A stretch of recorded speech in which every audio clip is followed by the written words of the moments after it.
Hello, everyone. Good morning, afternoon, or evening. Dear authors and invited guests, welcome to Technical Session 2G. My name is Alesha Mulla, and I will be your moderator for today's session. On behalf of Global Knowledge Research Foundation and GR Scholastic, it is my great pleasure to welcome you to the 11th International Conference on Information and Communication Technology for Intelligent Systems, ICTIS 2026 in Bangkok, Thailand. The 11th edition of the conference is being organized in a hybrid mode. The physical event will be conducted tomorrow in Bangkok, and the virtual event is being conducted via Zoom from the 9th to 11th April. I hope you will enjoy the knowledgeable and interactive sessions through the day. In this session, we will have 10 presentations. Each presenter will be given 10 minutes for the presentation and 2 minutes for question and answer. On the 9-minute mark, I will raise a gentle reminder. There is another request to all the participants. Please stay connected with us till the closing remarks.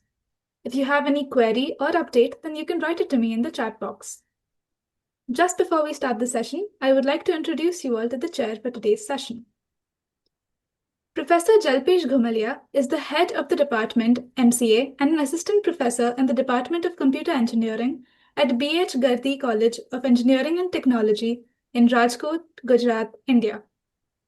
He is actively involved in academic leadership, teaching, and student mentoring, contributing to curriculum development and the overall growth of the computer science education.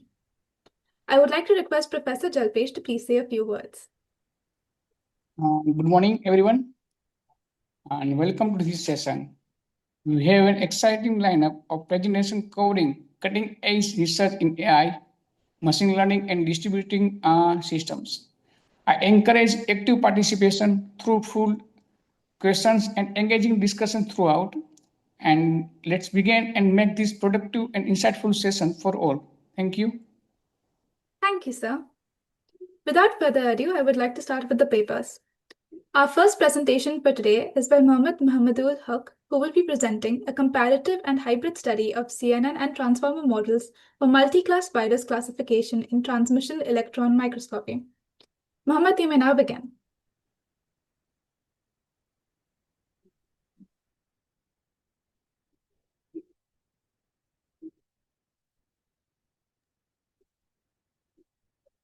Are any of Mohammed's co-authors present in the meeting?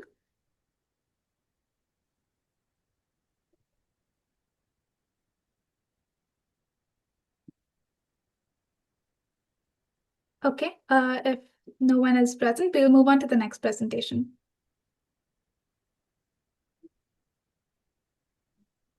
Our next presenter for today is Ritik Sriramaneni, who will be presenting a dual-stream deep learning framework for independent audio and video deepfake detection. If Ritik is present, you may now begin the presentation.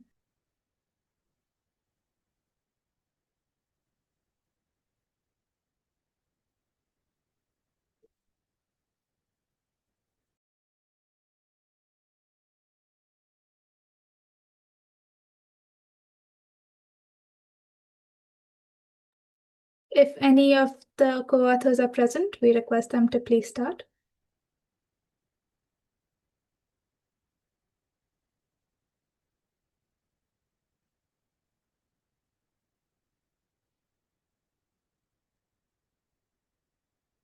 All right, in case none of the co-authors are present, we will be circling back to these papers later on. We'll move on to the next presentation right now. Our next presentation for today is by K. Purani, who will be presenting a hybrid ensemble and attention LSTM-based credit card fraud detection framework integrating cost-sensitive learning and explainability. You may now begin.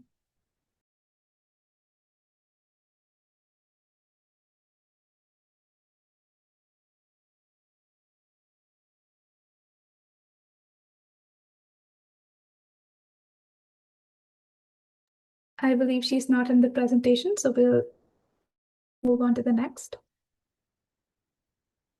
Our next presentation is by Nazura Javed, who will be presenting Cross-Document Fact Validation, a transformer-based framework for identifying factual inconsistencies. Nazura, you may now begin. Good afternoon, ma'am. Am I audible to everyone? Yes, you are. Thank you so much. I'll start sharing my slides.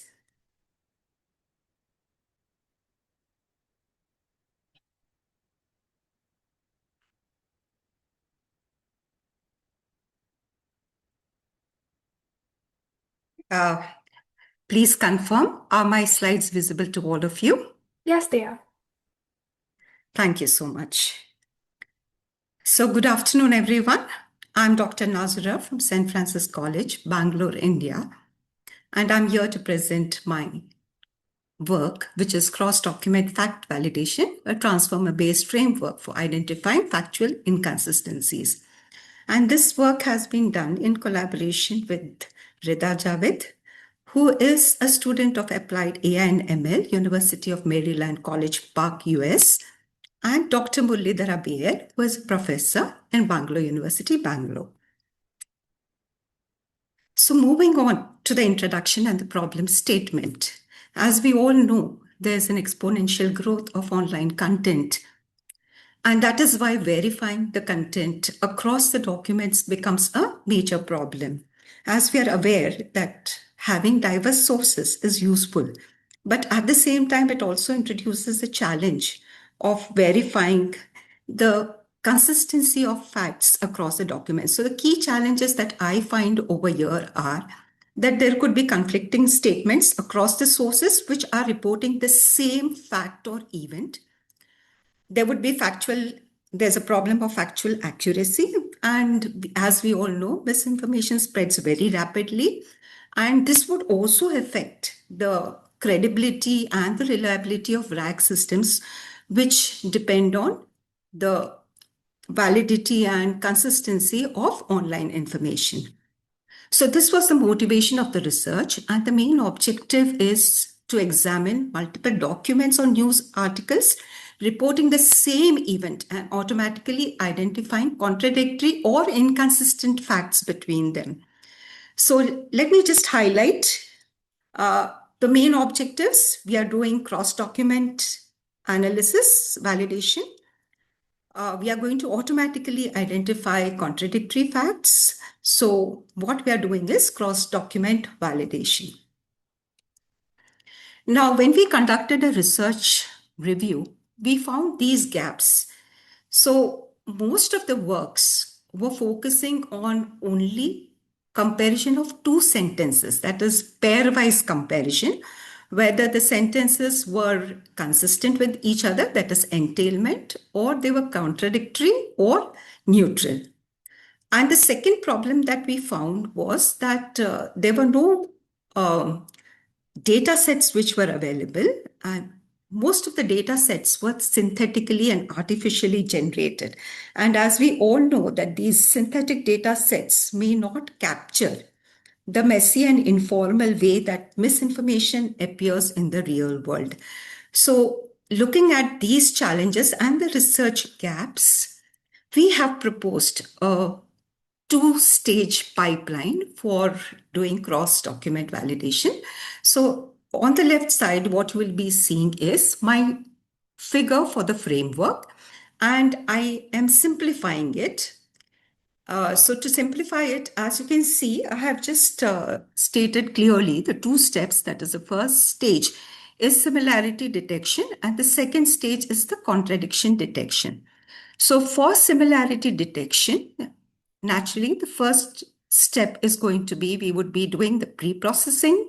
Input documents are there. We would be doing pre-processing, that is stop word removal. We would be doing chunking of the text using grammar.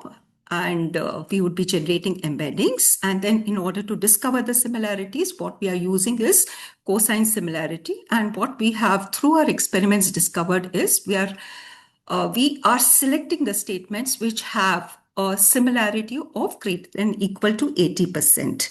And we are selecting the top K out of these similar 80% greater similarity sentences in our first stage. So first stage is going to be the similarity detection. It is stated over here in detail. And the second is going to be contradiction detection. Yeah, so I'm going more in details about it. So this is how the similarity detection happens. So what I do is I encode the sentences from the document 1 and it is framed as a query, and this is compared against all the sentences in the other documents. Then, based on the similarity metric, which has to be 80% threshold, I'm finding out all the similar sentences. So top K sentence pair retrievals I'm doing. And of course, there's a major emphasis on pre-processing because that is how I reduce the dimensionality. Stop word chunking helps me, in fact, to reduce a lot of dimensionality because I'm just extracting the noun phrases and verb phrases which generally reflect the essence of a sentence. Once that is done, I'm generating the sentence embedding. So pre-processing is reducing the computational overhead. And what is the outcome that I have at the end of similarity detection is a set of sentences which are similar to each other. They could be entailment or they could be contradiction. So in the first stage, I'm just detecting all the sentences which are similar to each other using cosine similarity measure. The second stage of our pipeline is naturally, it is designed as a binary classification task wherein I'm detecting either contradiction or entailment. So now the input here is going to be what? Semantically similar sentence pairs as discovered in stage 1. And the output labels would be finally naturally whether we have contradictions or the statements are consistent with each other. So in the second stage, I'm using transformers. I'm using Distilbird and Robota. This was also discovered through a set of experiments. Each have their own advantages.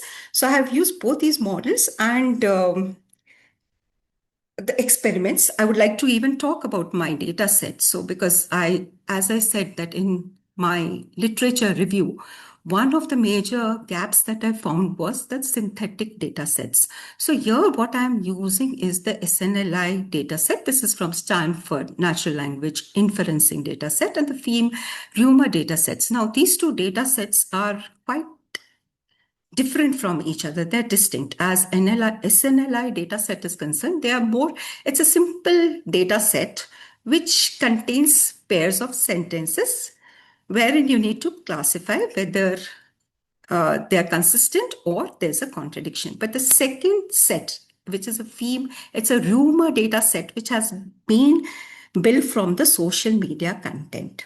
And this particular data set covers 4 popular events. And these are both standard data sets. So the theme data set covers the Charlie Hebdo event, that is the attack which had happened in 2015, the German wings, that was a crash, and the Ottawa siege and the Sydney siege. So the theme rumor data set is built from the live tweets, and naturally this data set is it's not very clean, and that is why we had to conduct a set of 2 experiments. And also the main highlight of this data set is it's a very skewed data set, because as we all know that if 2 sources are reporting about the same event, the consistencies are going to be more, right? And the contradictions will be less. Right, but those contradictions are very important, but naturally the contradictions are going to be much less than the entailments. So that is why if you look at the training set, the original training set and the test set, you can see the split over here. We can see the training set and we can see the test set. So the training set is 329 tuples. So out of which 68 were contradictions and 261 were entailments. And the test set which was provided had 28 contradictions and 103 entailments. So it's a very skewed data set. But of course, we did not get good results. I'll be discussing the results. And so what we did was we combined these 2 data sets, right? And then after that, we did a split, 80 is to 20% stratified split we have done and conducted experiment. And here we have used weighted classification. Yes, so moving on to the technique, these are the hyperparameters we have used. So Distilbird we have applied. We found the best results from Distilbird when we applied them on the SNLI data set. And the learning rates, the batch sizes, and the epochs have been mentioned over here, and we have tried them across 8 configurations for Robota for the theme data set which we used. We have the learning rates and the batch sizes and the epochs, and here we have tried out 12 configurations using a systematic grid search using a combination of these hyperparameters. Right. So what I would also like to say is that these 2 data sets, that is the SNLI and theme rumor data sets, they were not originally meant for cross-document verification. So what we did is we did some transformation. So these sets were actually transformed into multi-document setting by aggregating sentences and shuffling them to remove the pre-existing one-to-one correspondence. So what we did was we took the first set of the pair of the sentences, we put the first of the pair in document 1. Then the sentences from the second sentence part, they were all shuffled and they were put in multiple documents. So there was no one-to-one correspondence. So we had the first sentence in the first document and all the other sentences were split across documents and they were all shuffled so that the 1:1 correspondence was removed. So this way we have, yes, ma'am. Nazira, sorry, you have 1 minute left. Yes, certainly, ma'am. So this was the experiment. This was the way we conducted our experiments. And here I am with my results, which are very, very promising. As you can see, the results, SNI gave me a very good result, 94.5 with the F1 score. Theme data sets, I had to conduct 2 sets of experiments. And then the best champion models, as you can see, there was a considerable improvement in my third set of, it was the second set of experiment on the theme data set, and this was my result. There was a marked improvement in the performance, and a comprehensive evaluation was done using not only F1 and the accuracy scores, or we also considered the AUC, and we considered the MCC. MCC is very important when there is a skewed data set, that is Matthews correlation coefficient. That is very important when the data set is skewed, and we found a marked improvement. And this is just a summarized confusion matrix which we have over here. As you can see that we have in our experiment C, we have used a combined data set and we have used weighted cross entropy. So entailment, where entailment is concerned, we have given weightage of only 0.63, while contradiction gets a weightage of 2.38. So this has resulted in excellent results.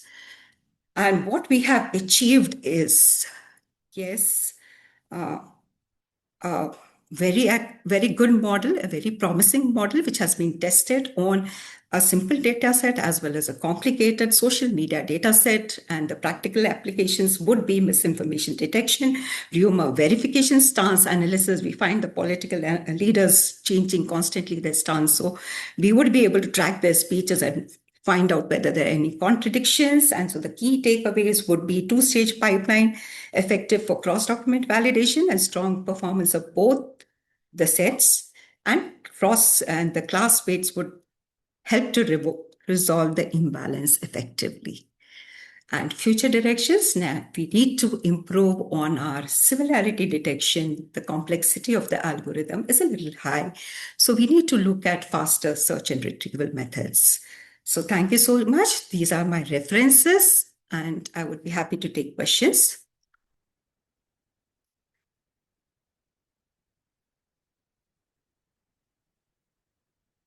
Good afternoon.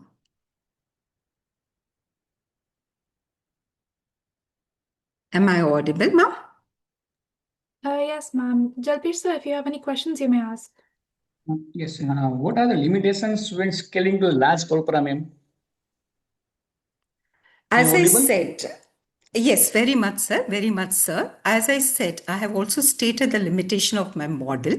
That is, I don't find any limitation in the contradiction stage, but yes, in the stage 1, wherein we are using retrieval, we're using this first set of statements, and each sentence is framed as a query, it is encoded, and it is compared with the sentences.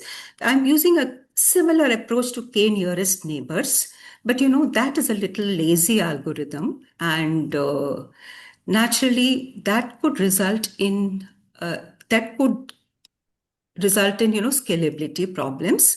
But as far as I went through the literature, we are not having more efficient techniques. So the only way I could think of enhancing was reducing the dimensionality. So I've done a lot of, I have written the grammar and done the chunking to reduce the dimensionality of the text.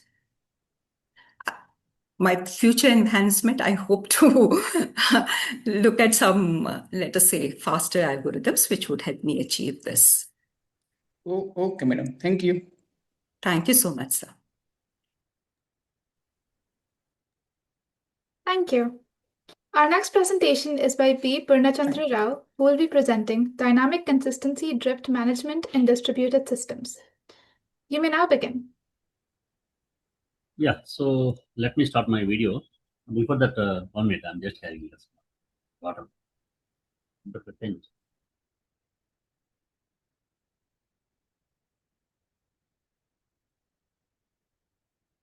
Yeah, sorry.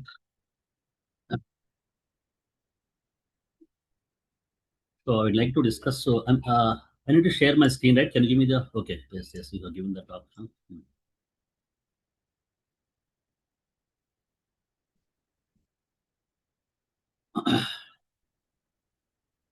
So this is my work. I'm going to work on. I'm going to explain on this one. But before that, Ayesha, I need a small clarification here.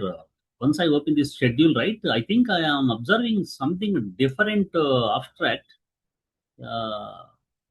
with my name. I don't know whether it is unexpected or you are going to change it or something. Can you please just check it while I'm going to explain to? Just go to the schedule and just try to find out my name and see it is associated to something related to Bachelor of Medicine. Some medicine related paper was associated to my name in the schedule. Okay, just try to find out that one. Meanwhile, I will start my explanation here. All right, I'll look into that. Okay, please go ahead and check it. This is the one, right? So you are talking about that. Can you tell me exact, because I'm going to present two papers. Which paper you are talking right now? Can you please give me clarification? 1506 or one, Ayesha? It's 1506 or Yes, this is the paper you're supposed to present. 1506. Okay, fine. Meanwhile, just check it my name. Okay, associated to some medicine papers. Okay. All right, okay. So now this is Purnachandra Rao, Dr. Purnachandra Rao Bobbaipalli, working as a solution architect in HCL, and myself and along with me, Gaurang Jinka. He is a student in US, actually in Upton High School, Virginia, United States of America. So he also helped me while I'm working on with a couple of results, taking the results and preparation of graphs, tables, and also everything he has taken care while I was working on these concepts. So mainly I'm going to discuss about two things here. I mean, one more paper is there that I will discuss later. So distributed management systems, right? So in this system, so primary node, secondary node, follower nodes, and later node, like that, we are maintaining the distributed management systems, right? In that, suppose if you want to write something or read something, there are two options: like update something, deletion, like this. Couple of things are there. Since we are distribution management concept itself is a replica management, right? We are going to manage the replica management systems. So in this replication process, we'll be having a couple of issues. So the main node, when you are entering some data, it needs to propagate the data. It needs to send the data to a couple of other nodes based on the replication factor. Suppose if the replication factor is 4 and you have some 10 node cluster is there. So the data which you are copying, which you are writing into primary node, it should be propagated to all other remaining 4 nodes as well, since you are declared as a replication factor is 4. So here what's going to happen, from node to 1 to node to primary to first node 1, next node, like this. Okay, follower node group is there. So among these, some network delays might be happening, some synchronization delays, network delays, or a couple of other things. So bandwidth issues, all these things. So these are all the external factors which are going to influence the copy process. This is the main thing I'm going to discuss right now here. See, so here what's going to happen, by the time you are going to sync the data, you need to find, okay, some main primary data is 10 here. You have to copy these to other locations. By the time you are going to observe it, you see that follower nodes, out of 4 nodes, one is having exact 10 data which you are expecting, others are having non-sync data. Like this, any instant of time, if you go and check it, so there should be some drift happening in the synchronization process. This is the thing I'm going to address right now. See, the difference here is inconsistency is different, drift is different. I'm talking about drift. Inconsistency means main data is 10, others are having 20, 30. This is inconsistency. You're declaring it is inconsistency. That's it. Drift means while syncing, what in one instant of time, I'll try to find out how many nodes are having the correct data, how many are having the wrong data. Exactly, it's inconsistency I'm declaring. But in that, again, how many of them are having exact data, how many of them are having lower data? Suppose out of 10 nodes, what at one instant of time, 9 nodes are having the exact data. One is having wrong data. This is inconsistency only. And at one instant of time, out of 10 nodes, suppose follower nodes are 10, one primary node is there. Out of 10 nodes, 5 or 4 nodes are having correct data, 6 nodes are having wrong data. This is also inconsistent. But here, the first one is having the higher priority compared to the second one. The reason is depending on the load balancer workload, the first one is getting the accuracy results and compared to the second one. Both are going to work properly unless the request is going to fall into the wrong data location. But you will be having the more chances of survival mode in the first case compared to the second case. This is the drift analysis I'm talking right now. So how to manage these things? This is the main thing I'm talking right now. I think all of you getting the main my problem analysis. So in this process, baseline replication means it's simply writing, writing data. These things are happening. So I have just given you some analysis here. See, I have taken 2 clusters here. The first cluster is having 9 nodes are having correct data, 1 node is having wrong data, and the second case, 5 nodes are having correct data, 5 nodes are having wrong data. Even though both are in sync, so you will be having a lot of survival chances unless you are going to fall into the wrong data location. This is what it is. So, but here what I have done is, here I'll explain it clearly. I'll come back to this analysis later. That is the results analysis only. So this proposal process, what I'm doing is, right, drift analysis I'm finding out, drift detection I'm finding out between the nodes. So based on the drift analysis, if the drift is very high, suppose in the cluster analysis, just now I told you, out of 10 nodes, I'm just have given the example on 11 nodes cluster actually. So one node, you take it as a primary node always. Out of 10 follower nodes, one node is having the wrong data, all are having correct data. That is one phase. The second process is 50% of the nodes are having wrong data, 50% of the nodes are having the right data. So decision phase, if you see the fourth phase, if drift is high, synchronization is triggered. So in this case, what I'm going to do is, based on this analysis, I will start the trigger process again for synchronization. So it will start embedding the correct data again into all nodes. This is what the decision I'm taking. So previous case and this case, both cases are same only. Both are having both clusters are having the wrong data, inconsistent data, not the wrong data, inconsistent. That means we are saying consistent only when all followers are having the same data like primary node data. But in both cases, we are failing. The first case, out of 10 follower nodes, one node is having wrong data. So this is inconsistent. Cluster is inconsistent. The cluster is having inconsistent data. And coming to the second process as well, 50% of the nodes are having wrong data, whereas others are having right data. So in this case also, cluster is inconsistent state. But the problem is we can the survival chances are very high in the first case. So, but here, if I come to the fourth stage here, the decision phase, I'm taking the decision based on, because the second cluster is having almost 50% data is inconsistent. See, here one point here is, just I'm giving the example 50%, but there is no hard and fast rule, there is no thumb rule like, please wait until 50% data is wrong, like that. There is no hard and thumb rule. Based on your wrong request, because you are maintaining the cluster which is having 50% wrong data, even though it is like that, the region, suppose that is the northern region, North Carolina region or Delhi region, couple of requests are coming from the Delhi. Definitely, Delhi region is going to have the cache data with the wrong data, means definitely you'll get the wrong results. We have to start synchronization again. It all depends on. So North Carolina region is there. They are hitting always in that region. The 50% right data is in this cache location. That the survival chances are very high. So it all depends on your triggering process, how the requests are getting triggered and how the failures are happening based on the answers and all. You have to take the decision. Just I will give an example here. So here I have taken the Golang concept here. Based on that, I'm always monitoring the drift analysis here. I'm triggering the synchronization process again here.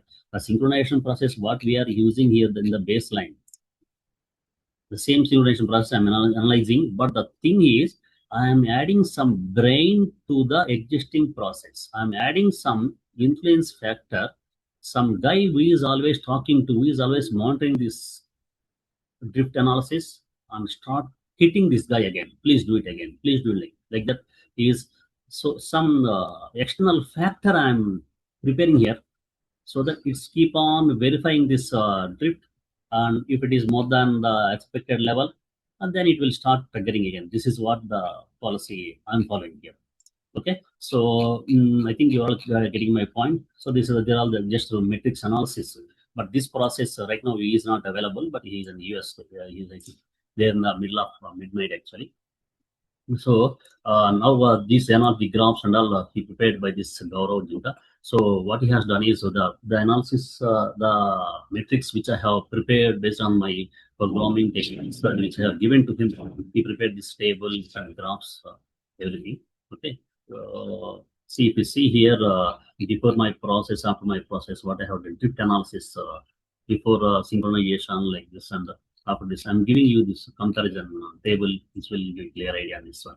See, I'm not using any process of just assume like that. So drift analysis like this. So just take it as a 4257 like this. We put instead of decimals, suppose. Okay. So after I started using this monitoring process, it came down. It came down again. So you can question me again. Okay, you have implemented one process, so then it should be 0. Why again it's showing some drift? You might question me like this. So even though I have implemented based on the right operations, so the load of the right operations, sometimes it will take some network delays again, because I told you initially these are all the processes which are getting impacted by this network delays and all these things, which we cannot control with this process. But I am just expediting the right operation process, so that there should be minimal. There should be minimizing the drift process, but there should be some minimal drift values. That is why, even though I have implemented this one, still it is showing non-zero values here. Okay, so this is what my explanation. So you have over to you, Ayesha. You have any questions? Please.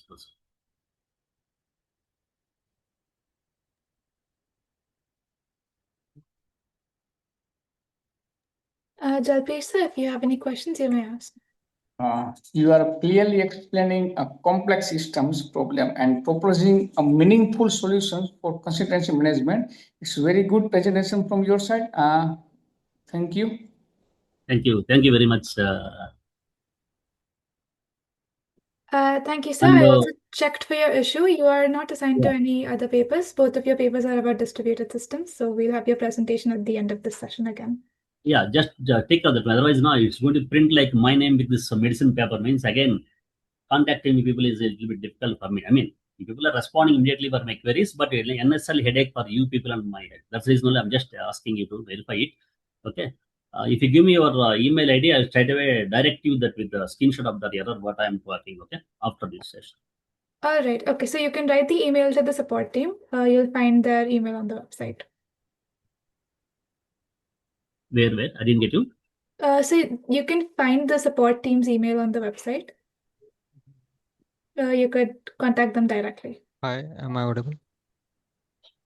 I'm not getting it. It's okay, fine. But where I'm talking, right, this email, shall I send us to this email? That is fine for you people. Is that fine if I send reply to Hi, this? Alisha. Yes. Okay, good. Go ahead. Yeah. Shall I start one more paper? Because it's good if I'm going to continue it so that it's easy and clear for everyone. Because if you are okay, so that it's yourish. Actually, we have a few other papers before that, so we'll continue with them first and we'll circle back. That is also here only. No, after two members again I have to start. It's okay. Go ahead. No problem. I'm going on wait. Okay, all right. So we'll continue with the next presentation. Next up, we have Suganya Murthy, who will be presenting feature selection for balanced CIC-IoT 2023 dataset using machine learning and IDS. Suganya, you may now begin.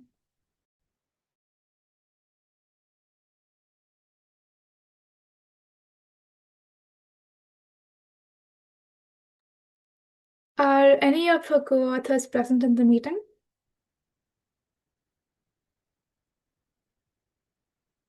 All right, in that case, we move on to the next presentation. Next, we have Konstantina Karathanasopoulos, who will be presenting Federated Learning for Battery State of Charge Estimation, a comparative study of LSTM architectures and aggregation strategies. Konstantina, you may now begin.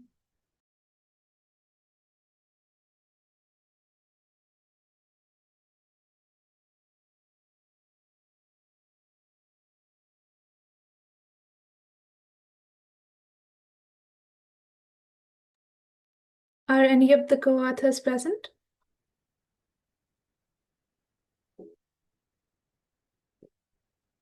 All right, moving on. Our next presenter is Kirtika B, who will be presenting GreenOps, Energy Efficient Cloud Deployment. Kirtika, you may now begin.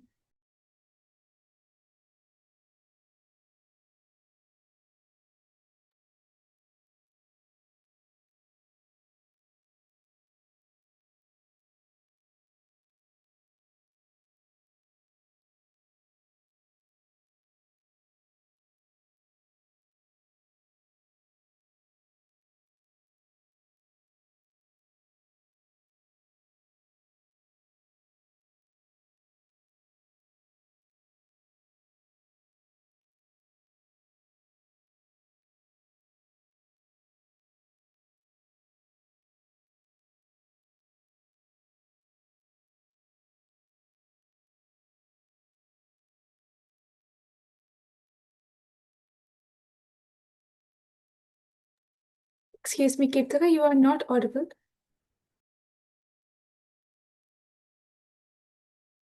Right now, Alisha. Yes, we can hear you. Yeah. So greetings everyone. I'm Kritika from KJS Institute of Technology, Coimbatore, and I'm here to present my paper on GreenOps, Energy Efficient Cloud Deployment.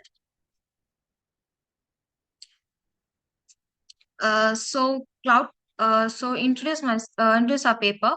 Cloud computing is growing rapidly, but this growth comes with a major change, which is high energy consumption and carbon emissions. My work actually focuses on making cloud systems more efficient, sustainable, and eco-friendly using the GreenOps principles. Therefore, my problem statement is that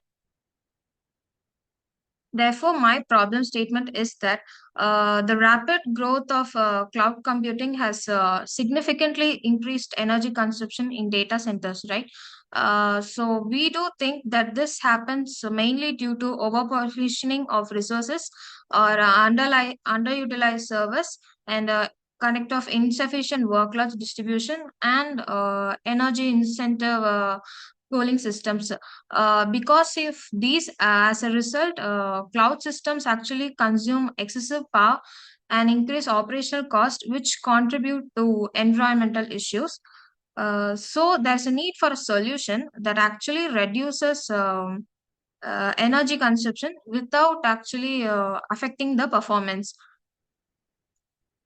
So our solution is that it needs to be optimized the resource utilization and also reduce the power consumption while reducing the carbon footprint. So let me explain to you all about what is GreenOps. So GreenOps is an approach that actually focuses on building environmental sustainable cloud systems. So it actually extends DevOps and CloudOps by adding energy efficiency and sustainability and carbon awareness systems.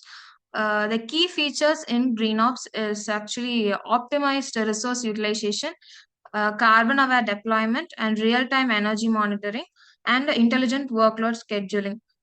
So the main goal of GreenOps is that it is to reduce the environmental impact while maintaining the performance and the scalability. So GreenOps is that by maintaining the performance of the system, but as well as maintaining the sustainability of our environment, so that there is less pollution in the terms of technological systems. So let me explain what our objective is. So the main objective of this works is to improve the energy efficiency by optimizing resource allocation and workload distribution, and also to reduce carbon emissions using energy aware cloud operations, and also to maintain high performance, scalability, and SLA compliance while reducing the power consumption and cost. So these are our objectives, and also we have thought to how we could propose a methodology or a framework to overcome these challenges that I've proposed. The proposed methodology is that our methodology actually follows a multi-layer GreenOps approach. First, we use an energy-efficient hardware and cooling systems to reduce power usage. Next, virtualization is used to run multiple virtual machines on a single server, which reduces idle resources. And also, we use VM migration, where workloads are shifted from underutilized servers to active ones. So, why do we use this? Is that this allows the idle systems to go into a low power mode. And also for using the resource utilization more efficiently, we use intelligent power allocation, that is algorithms such as best fit decreasing and energy constraint scheduling algorithms. And also for the auto scaling is also implemented to actually dynamically adjust the resources based on the incoming demand or traffic. So overall, in this approach, it improves the utilization, reduces energy consumption, and minimizes the carbon emission. So let me explain how these we have implemented it. For implementation, we used AWS EC2 instances as a service for deploying the virtual machines.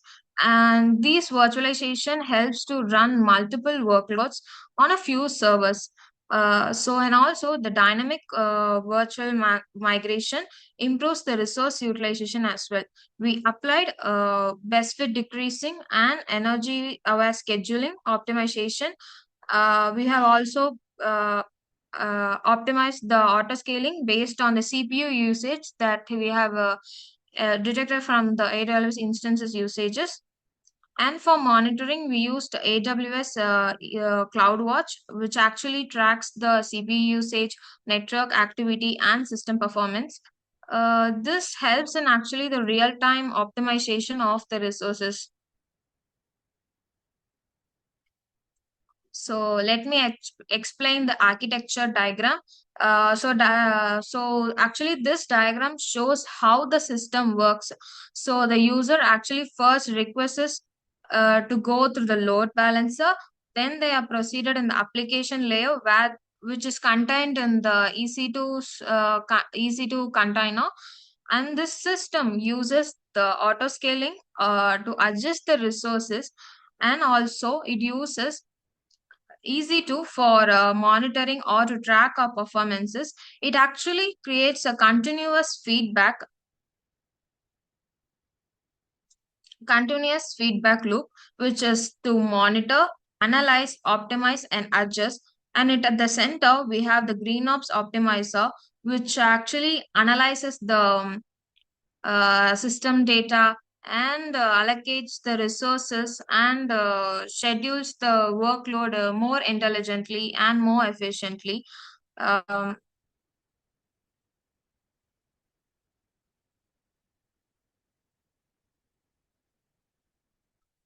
So the results and analysis that after completing this approach, we actually observed the CPI utilization of the servers has actually improved from around 1% to 4 to 6%, indicating a better resource utilization in it.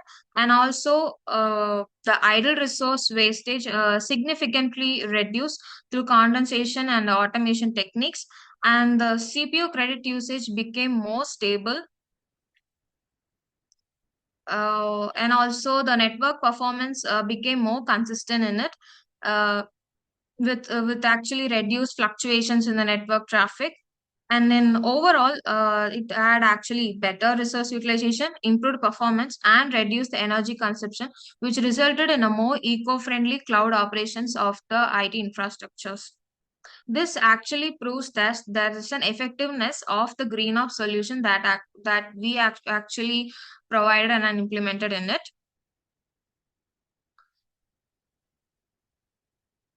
So to conclude our project or paper, I conclude that this green ops framework and methodology provides an effective solution for energy efficient cloud deployment by using virtualization, energy aware scheduling, and auto scaling. We can significantly reduce energy consumption and carbon emissions. At the same time, the system maintains a high performance and reliability. Uh, this actually shows that the cloud computing can be both more powerful and environmentally sustainable. So actually, we have researched on more previous literature reviews. So those includes worked on previous literature review includes works on VM consolidation techniques, where researchers reduce energy by packing workloads into fewer resources, and energy aware scheduling algorithms like DVFS based methods that adjusts the CPU power usage. And also, some studies is also focus on auto scaling strategies. To handle the workload variation efficiently. But however, what we think is that most of these approaches addresses only one aspect, where our work combines multiple techniques into a unified green ops framework. We actually say that our approach is different because we integrate multiple techniques together. That is virtualization, dynamic workload, and consolidation, and auto scaling, and as well as energy efficient scheduling, which actually combines into a unified green ops framework.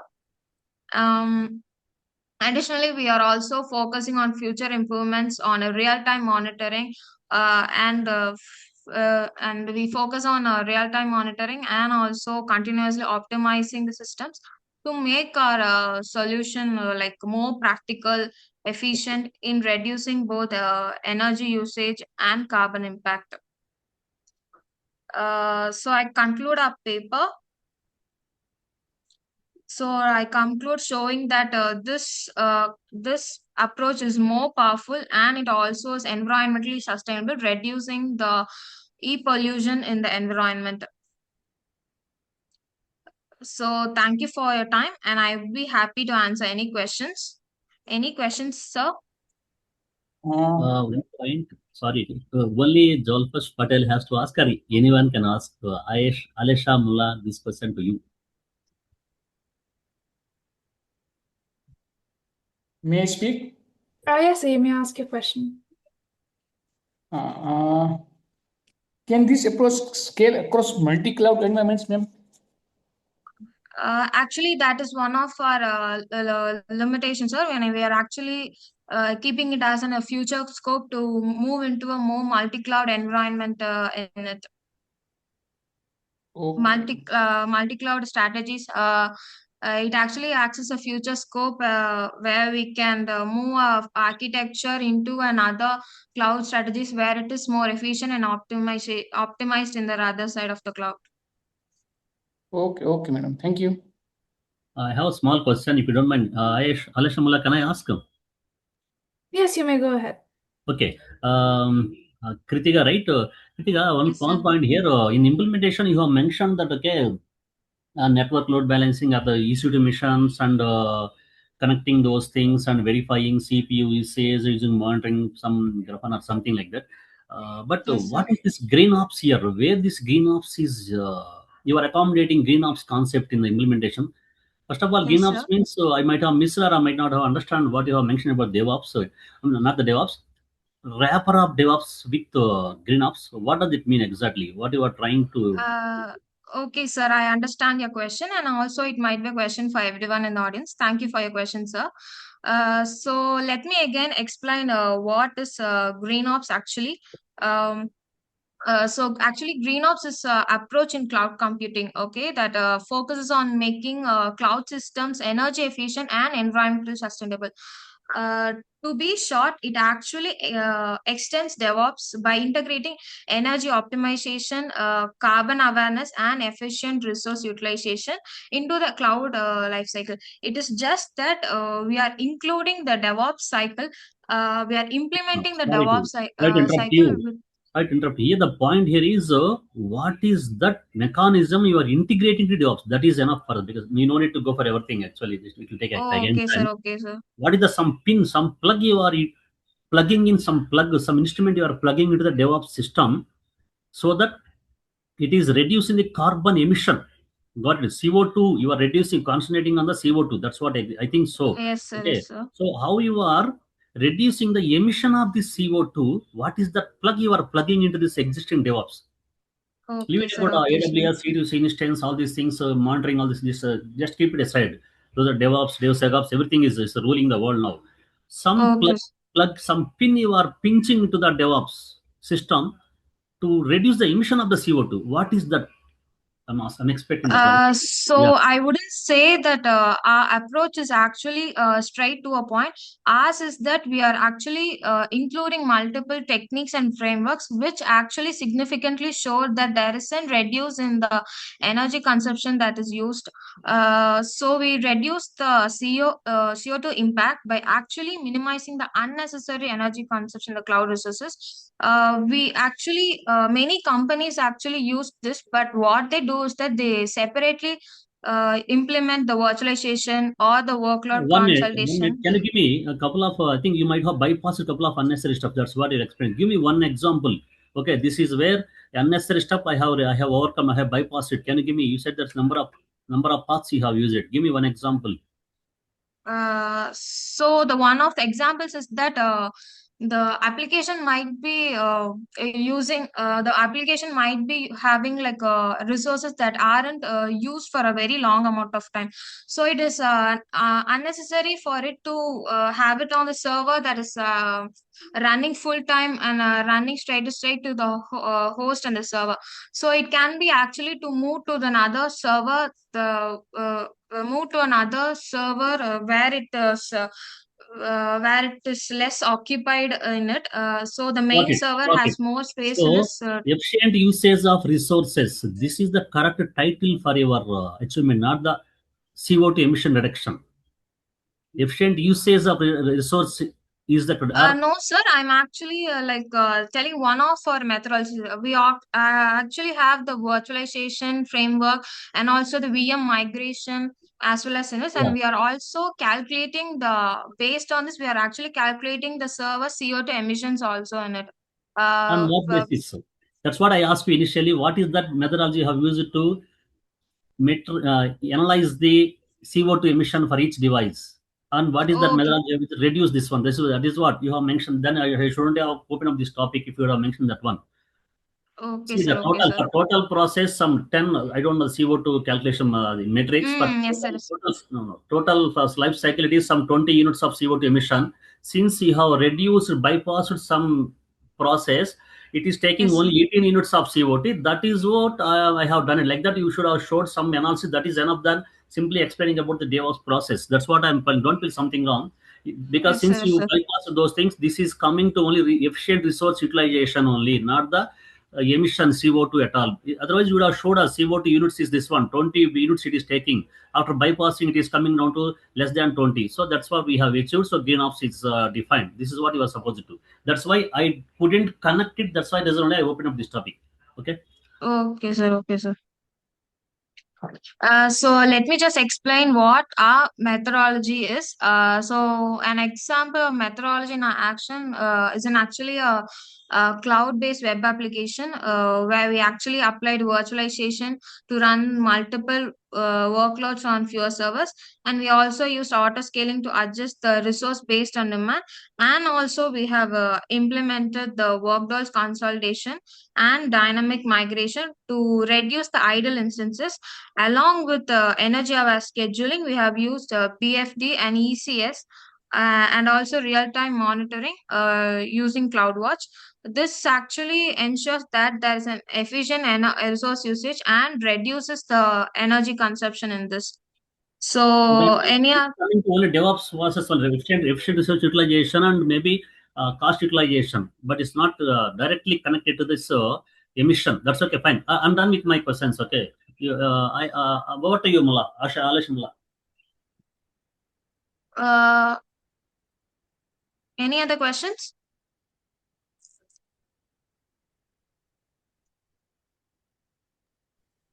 All right, I believe there's no other questions, so we'll move on to the next presentation. Okay, thank you everyone for this opportunity. Thank you.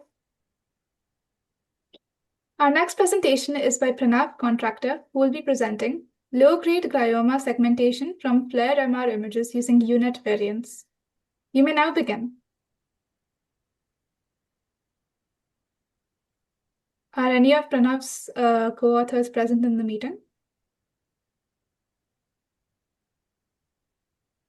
All right, then we'll move on to the next presentation. Next, we have B. Purnachandra Rao, who will be presenting replication delay optimization in distributed systems. You may now begin. Yeah, I'm sharing my screen now.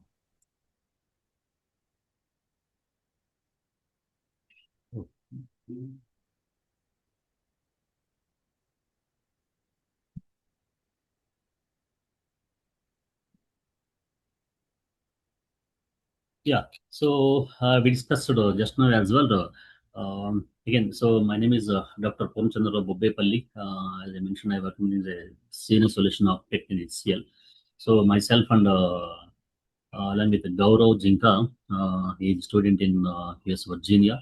So he helped me in analysis, preparation of tables, reports, and everything. So replication delay optimization distributed system, as we discussed just now, we are working on we are dealing with couple of just now also Kritika also mentioned about this cloud organization, cloud management, distributed systems. So everybody is nowadays we have to deal with distributed systems.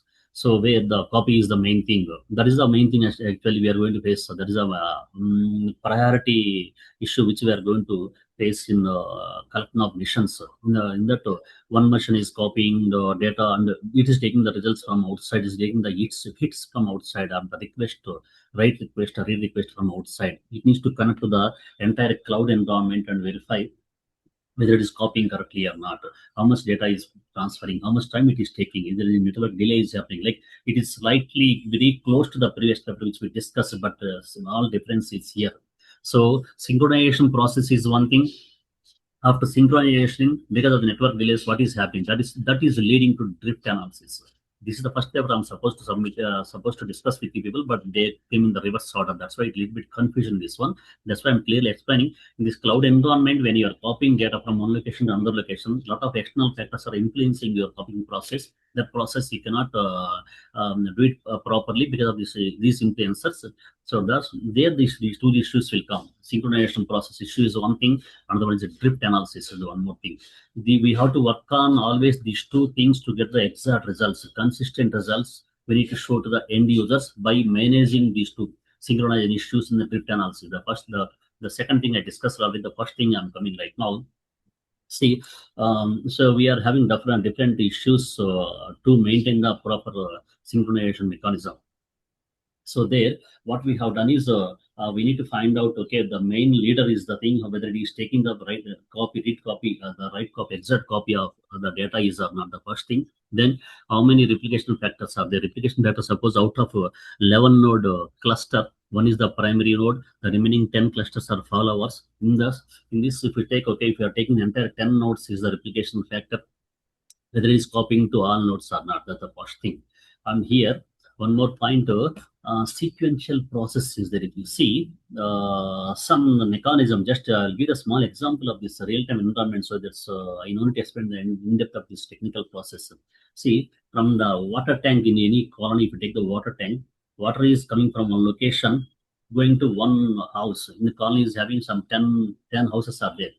Then it goes to the first one, then it goes to the next one. Just assume like that. It's not be there as a reality. It's not there. The first house to second house to third, like that. If the pipe connection is there, water connection, just assume that one. In the third house or fourth house, there is an issue in the pipe connection. What's going to happen? The remaining 6 followers are not going to get the water supply. This is what the sequential connectivity.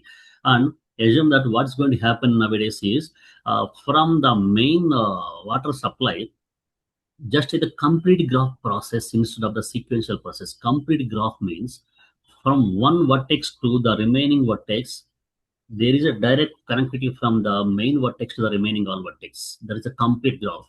Though here is a network complexity is high, but there is no dependency on the other house pipe connection. Even though you are going to disconnect at the third house, fourth house will not get interrupted in the water supply, because the main source is directly connected to the fourth house, directly connected to the fifth house, sixth house, seventh house, independent connectivity. But the network complexity is high. In the real-time scenario, the connectivity complexity is high, but this is independent. A little bit work process complexity, cost complexity, and the networking complexity is high. Though it is like that, you are independent, you will get the more reliability like that. So here as well, the load balancer, what it will do is it will going to connect the primary node to the remaining all nodes. See here, so here the synchronization process. So these are all followers.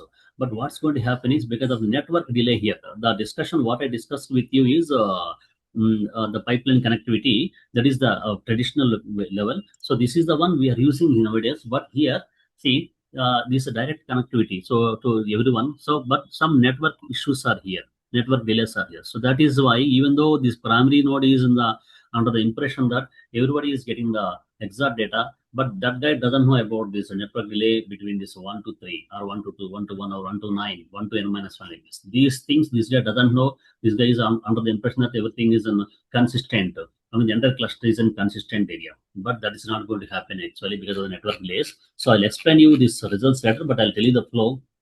What I have done here is, so the primary node and upgrade data will be updated. Data will be updated in the primary node. So here, what we will do is the main influencers which are attacking this copy process. That's what we have to analyze first. We have to correct first. There is network latency, workload, communication delay. All these things we have to verify using the monitoring phase. Using the monitoring phase, this is adaptive synchronization module process. Here we have to verify what's happening here, network delay, these copy process timings.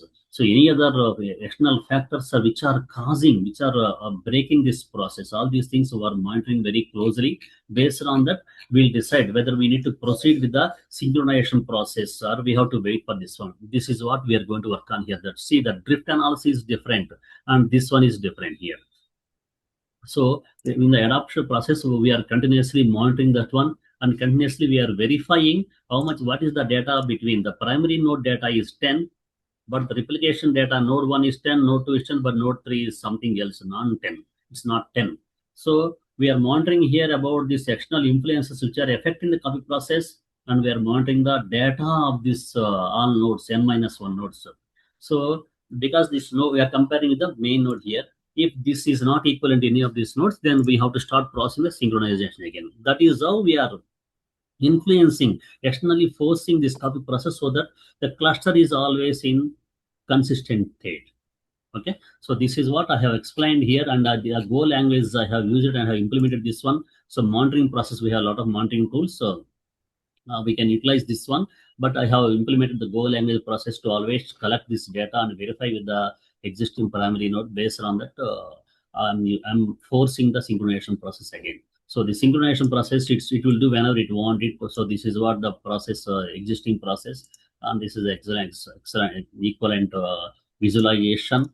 And after that, I'll show you the comparison process here. So a dynamic process, it will go on doing, it will go on trigger the synchronization process in here in these locations, for these locations like this. So it is coming down. So from here to here. So what I'm doing here, see almost 3/4 time I'm doing one more synchronization process, 3/4 time, roughly approximately, if you verify this one. So that always I'm making sure that the cluster is in synchronization state, consistent state, not sorry, it's not synchronization, it's consistent state. So just observe this one. If I'm not going to follow this process, so the general example is, if you see this one, general example is maybe if we take some real-time example, some Sachin Tendulkar number of centuries is some 100, right? But couple of nodes are having 97, couple of nodes are having 98, 99 like this. This is what the inconsistent. But it will come back to consistent only. It will take 2 seconds time or 3 seconds time. But in between, if I am going to trigger for Sachin Tendulkar total centuries, I'm getting 97. Someone gets 98. But to avoid this inconsistent data, this 2 seconds also, why should we allow them to get the wrong data? Instead of that, some external guy, the synchronization guy, will go and attack this one, start synchronizing, start enforcing to sync the data again, so that I'm minimizing this 2 seconds to 0.5 seconds or some milliseconds. This is what I'm reducing I'm minimizing the error process, errorness area. This is what my aim. That is that's what I have implemented. Okay. So you have any questions? I'm done with my analysis here and explanation here. So over to you, Ayesha, Mullah, and others. You have any questions? Please proceed.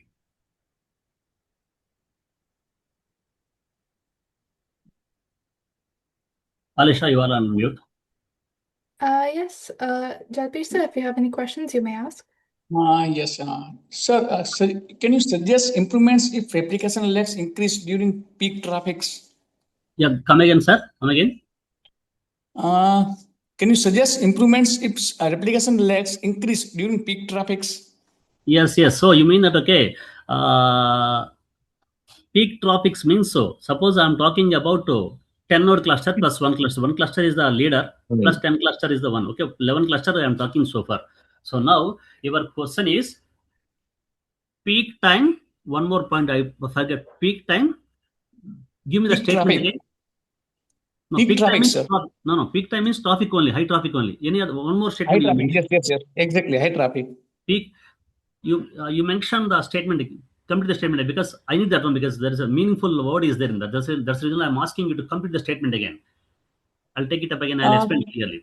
Time you suggest something. I didn't get you.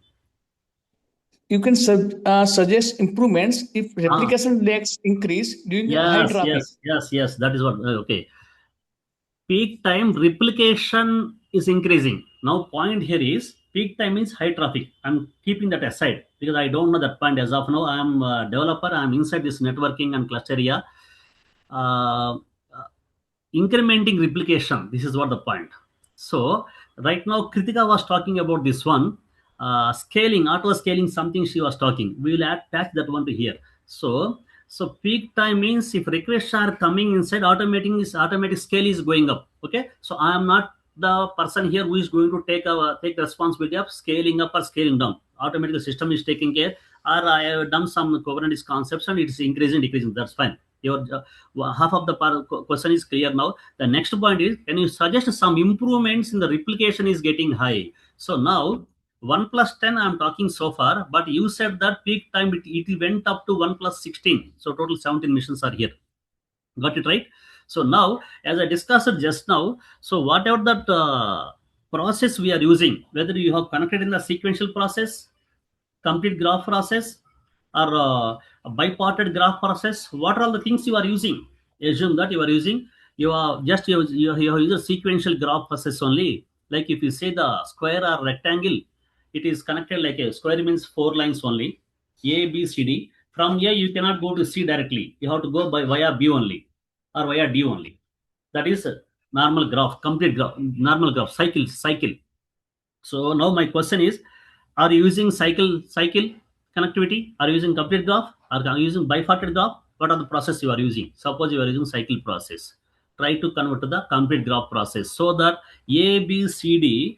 For going to C, you need to go via B or D. But now with complete graph, A to directly C is there, diagonal connectivity. B to D is there. Like that, if you see, if you just make the square with the diagonals, take any vertex, it is directly connected to other vertex. Take the pentagon, hexagon. There also n into n minus 1 edges are required, extra edges are required to manage the complete graph, convert to complete graph from the normal graph. So you are going to pay some excess amount from your pocket, excess time for complexity management, but you are not going to lose the credibility, you are not going to lose the consistency in the cluster. So if you want to go for high consistency, pay some money from pocket and get it done. This is what my Okay, suggestion. sir. Thank you for your okay, sir. It's clearly explained by your side, sir. Thank you for your presenting a clear and technical sound approach to optimizing replication delays in distributed systems, sir. Your knowledge is very sound, sir. Thank you very much. And Gaurav Jinga is a central student. He also helped me because when I'm working on all this analysis, he has taken and he prepared the graphs, tables, everything for me. Okay. Okay, sir. Thank you. Thank you very much. I'm stopping the share and Alesha, one more point. I'm done with my today, but shall I leave or you want me to? I don't know this process. That's why I'm just asking this question. We were requested to stay till the end. Okay. All right, thank you. Our next presentation is by Mohammadul Haq, who will be presenting a comparative and hybrid study of CNN and transformer models for multi-class virus classification and transmission electron microscopy.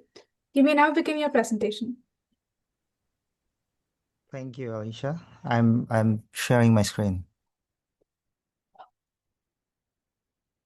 I believe he has left the meeting. We can circle back to him later. We'll move on to the next presentation in the meantime. Just give me 1 second.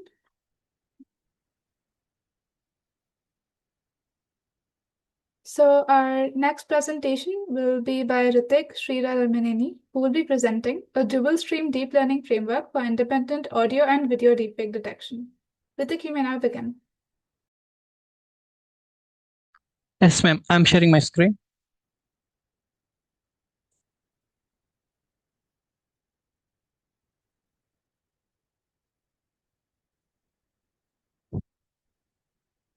I'm sorry, I got disconnected.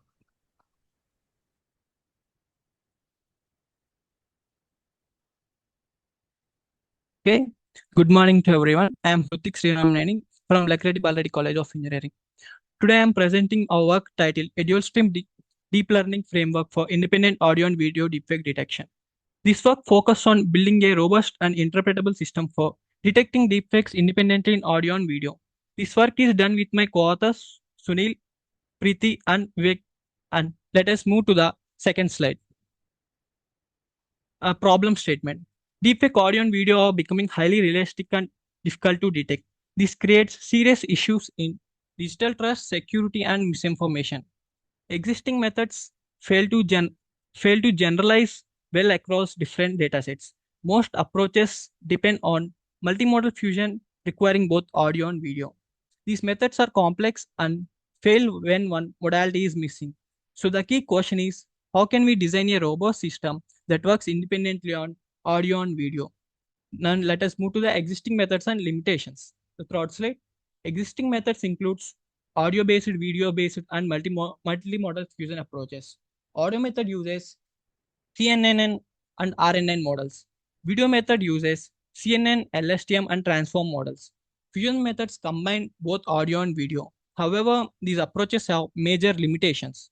This shows poor generalization across datasets. Fusion increases model complexity. They require both modalities. They are not robust if one modality is missing, and they lack interpretability. These limitations motivate our approach. And let us move to the proposed framework from our system. To address these issues, we propose a dual stream deep learning framework.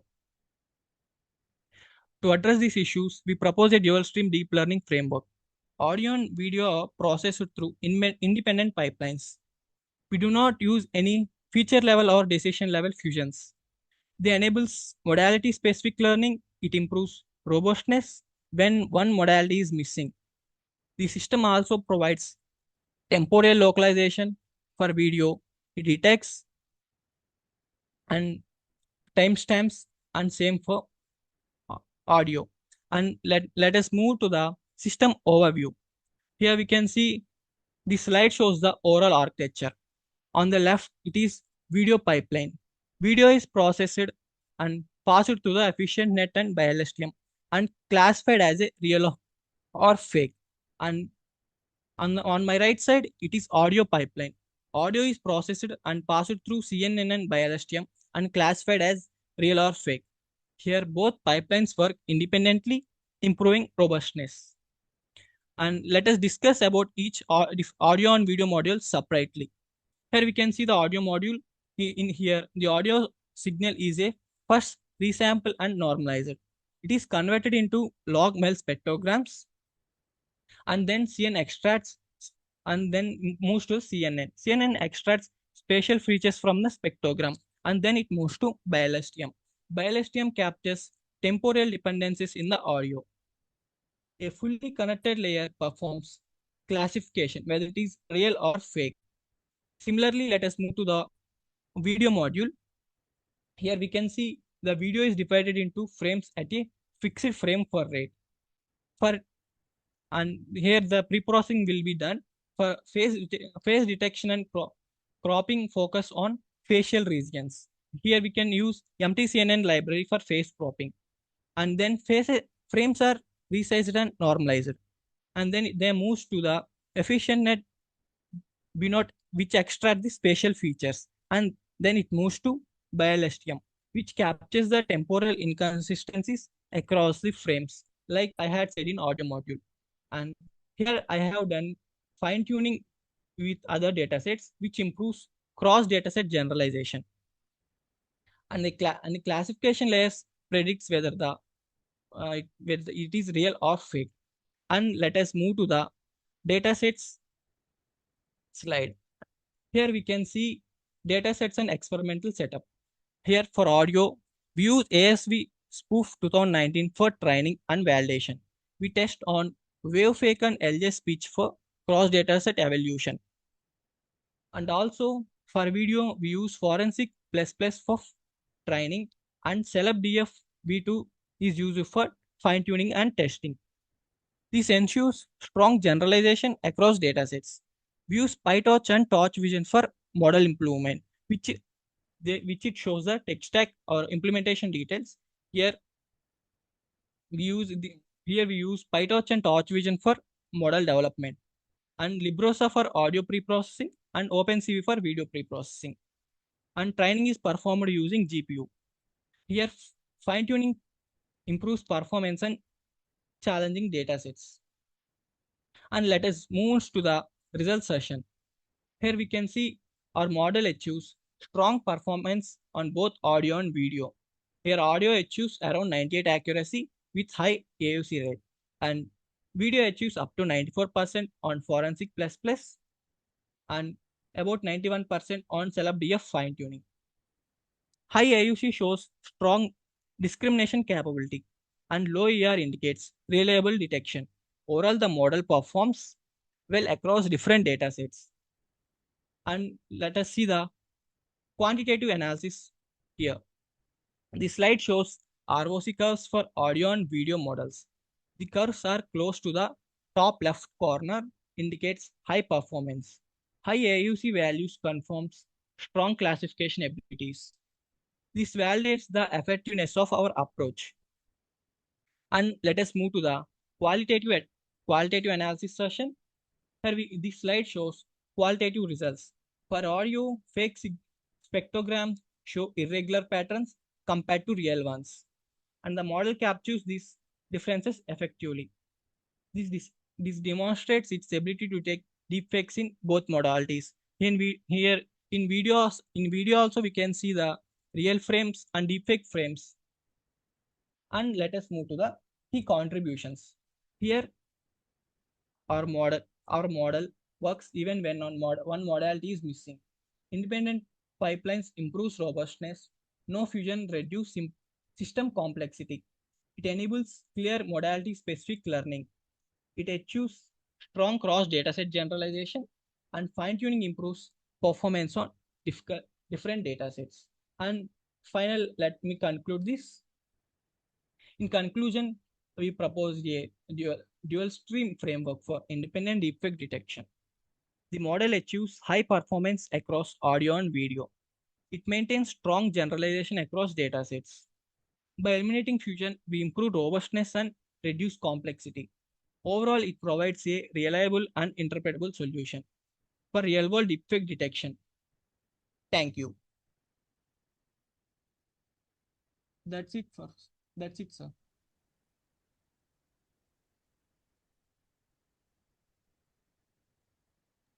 Thank you. Sir, if you have any questions, you may ask. An excellent presentation addressing a highly relevant problem nowadays with a compelling dual stream approach for deepfake detection. It's good to hear from your side. Thank you. Thank you, sir.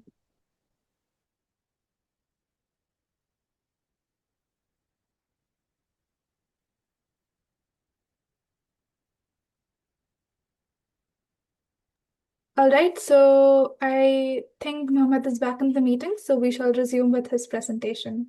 Mohammed, you may now begin.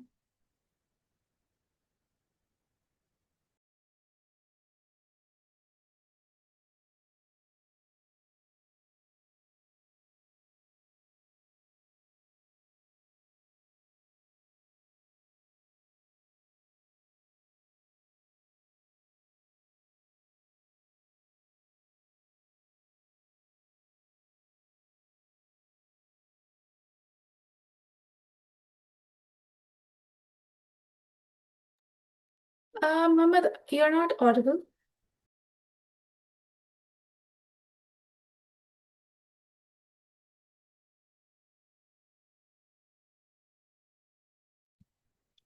So am I audible now? Yes, you are. Okay.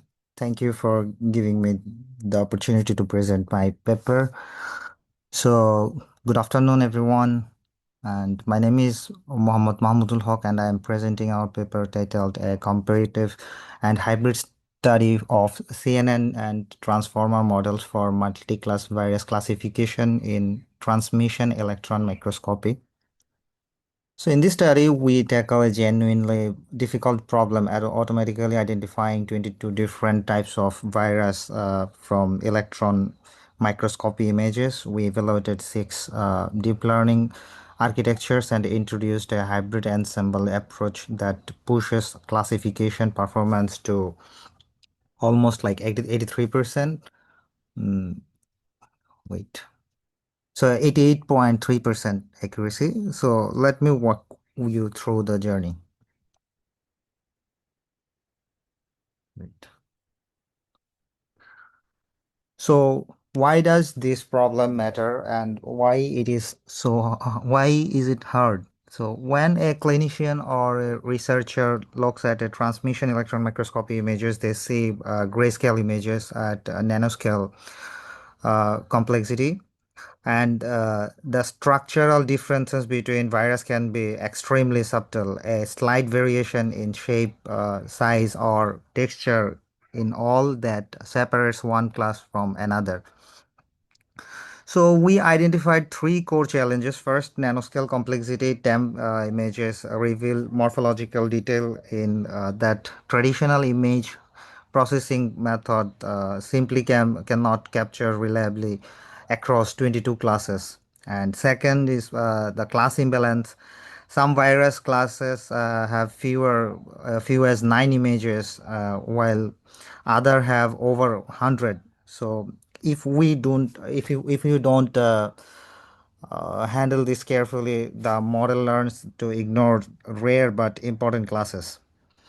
So the third is interclass similarity. Many viruses look visually alike under the electron microscope, making the classification boundary was extremely tight. So we know that some viruses look same in the electron microscopy. So this raises our central research question: which deep learning architecture is the best suited for the this kind of heterogeneous and imbalanced TAM data?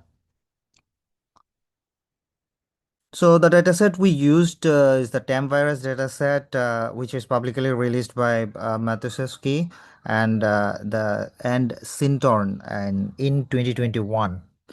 So it contains 1245 transmission electron microscopy images spanning 22 virus classes captured using two different microscope system, a Leo ZSys microscope and a Techni 10 Fey system. As you can see from the class distribution chart in the right, the imbalance is significant, but some classes have over 75 images. While the others like West Nile have fewer than 10. So this is the real world distribution, not a clean benchmark, and our methods had to account for it.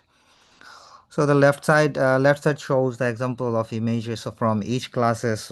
Even visually, you can see the appreciate the diversity alongside the filamentous forms of Ebola and Marburg. Viruses viruses are spherical forms like rotavirus and Lassa. This morphological breadth makes the problem both interesting and challenging. So before any model sees the data, we apply a careful pre-processing pipeline with 5 key steps. The resizing steps. In the resizing steps, all images were resized from their original high resolution formats, either 1376 by 1032 or 2048 by 2048 pixel down to 224 and by 224 pixel. So which is a standard output for input for the pre-trained models. In the channel adaptation, since the TAM images are grayscale, we replicated it a single channel into the 3 channels, single channel into the 3 channels, so to match ImageNet pre-trained weight requirement. So in the normalization during the training only, random flipping. In the augmentation during the training only, we random flipping the rotation and resize cropping to introduce controlled variability without destroying viral morphology. In the normalization, we used ImageNet means and standard deviation to along the input distribution with pre-trained weights. And critically, in the class weights, we just weighted cross entropy each to handle the class imbalance. Each class was assigned a weight inversely proportional to its frequency. So rare classes contribute more meaningfully to gradient updates. So at the bottom, you can see the particle annotation, particle annotation format. Each image has associated text with files uh, marking particle centers coordinates, which we converted to bounding boxes for the detection component. We evaluated six architectures, 3 CNN and 3 transformer-based architectures, all trained under the identical conditions. So on the CNN side, we used ResNet, which uses residual skip connection for deep feature extraction. And in the efficient V2, we applied applies compound scaling across depth, width, and resolution. And in the ConvNext, a modernized CNN architecture that borrows ideas from transformers while keeping convolutional structure. On the other side, we used transformer architectures in the transformer architectures, we used VIT. The vision transformer processes images as sequences by 16 to 16 by 16 patches with global self-attentions.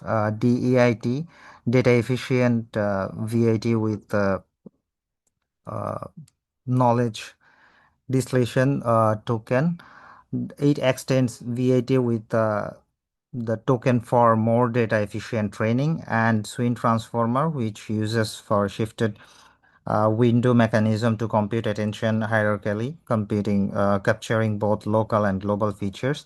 So for all six models, the final classification layer was replaced with a liner head for 22 classes, and all backbones were initialized with ImageNet pre-trained weights. Every model was trained with same optimizer, learning rate, schedule, and loss function, ensuring a fair comparison. So now, rather than just picking the best individual model, we asked, can we do better by combining them all? So we implemented a decision level ensemble. There is why we choose this approach. So feature level fusion would require architectural modification and tight capturing between the models. So decision level aggregation, on the other hand, is modular also. So each model operates independently, produces a probability distribution over 22 classes via softmax, and then we aggregate this distribution. So we tested two aggregation. The first one is the equal weight hybrid. We simply average six probability vectors. No parameters was required. Just completely, it was transparent. And the second one was performance weighted hybrid. We assigned it assigns each model a weight proportional to its validation F1 score, and the better models contributed more. The weight was normalized, so they summed 1 to 1, and the final prediction was to class with the highest aggregation probability. So this formulation allows us to add or remove models without any redesigning the system, so which is a practical advantage for our future work. So in the performance comparison, look at the numbers of the table. The table shows 8 configurations, the six individual models and 2 hybrid variants. We evaluated on like macro average accuracy, precision, recall, and F1 score. So a few things stand out immediately.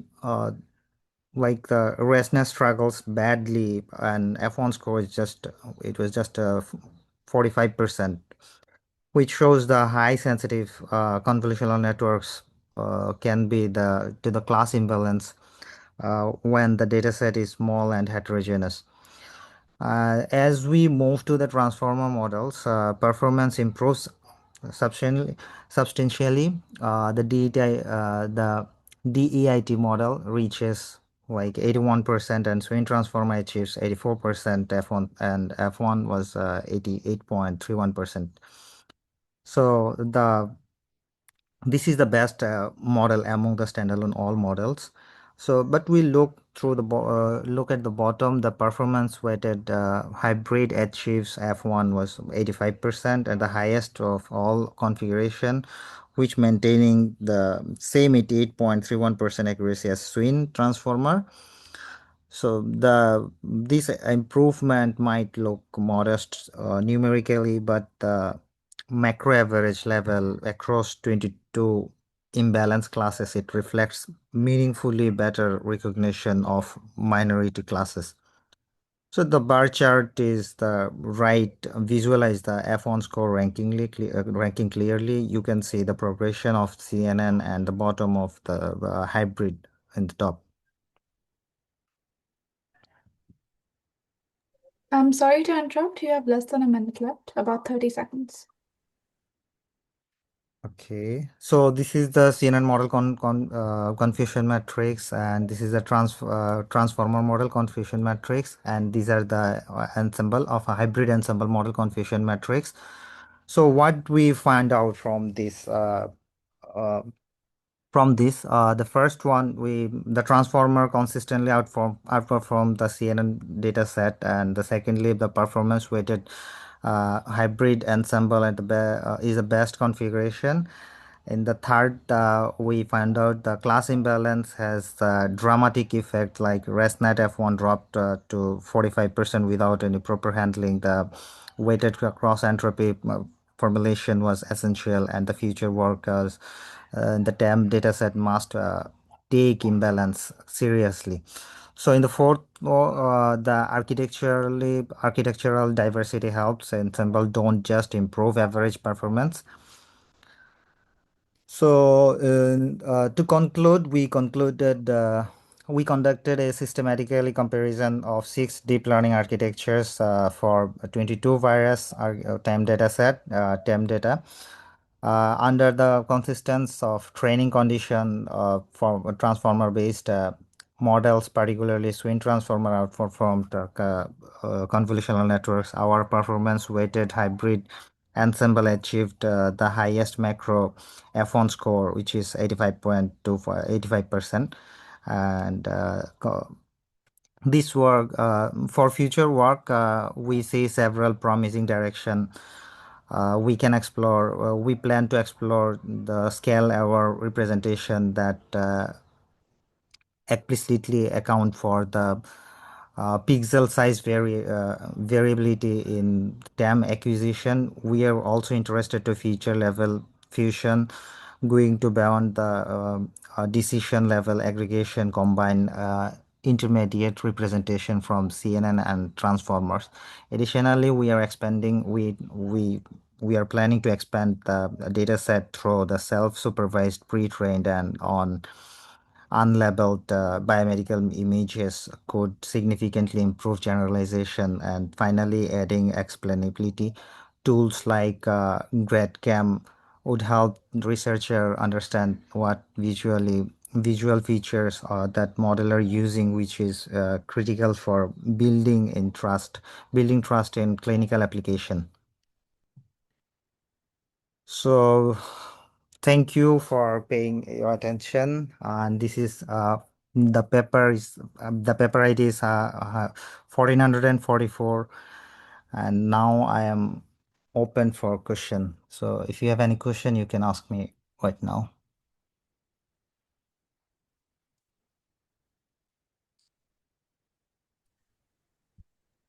Jalpesa, if you have any questions, you may ask.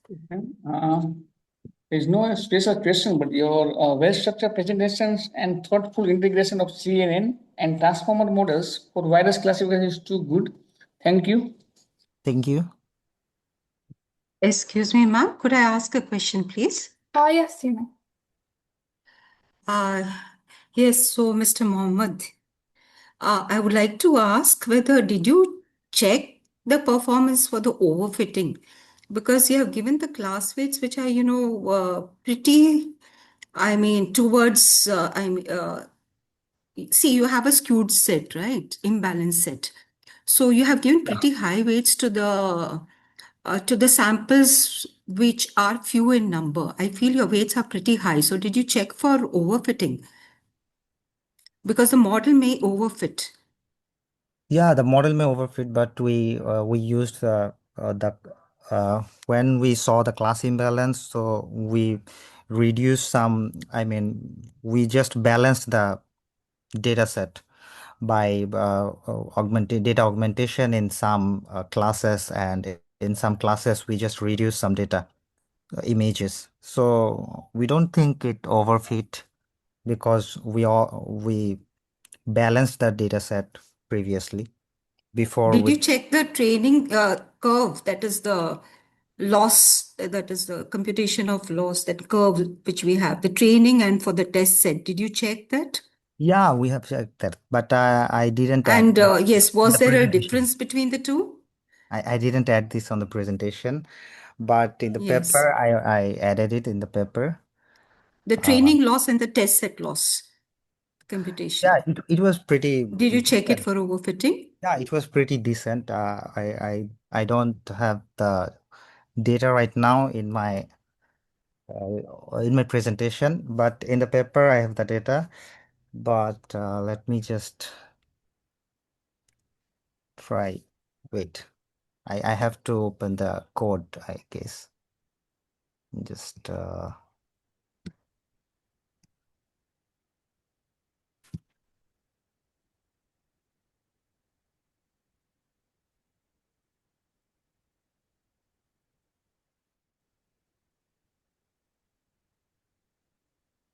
I guess it's okay. But I just wanted to point it out to you because in case there's a It lot was, of difference in the yeah, training loss and yeah, yes, the and the training loss loss and the curves. training Yes, loss yes, and and the loss response curves was for training and test, yes. that was pretty Then decent, but the model may not generalize, yes, and may not be practically effective. yeah. That is the only thing I need to say. That's all. Thank you so much. Thank you so much for your question. Yeah. Our next presentation for today is by Saganya Murthy, who will be presenting feature selection for balanced CIC IoT 2023 dataset using machine learning and IDS. Saganya, you may now begin. Good afternoon, ma'am. I'll share my presentation.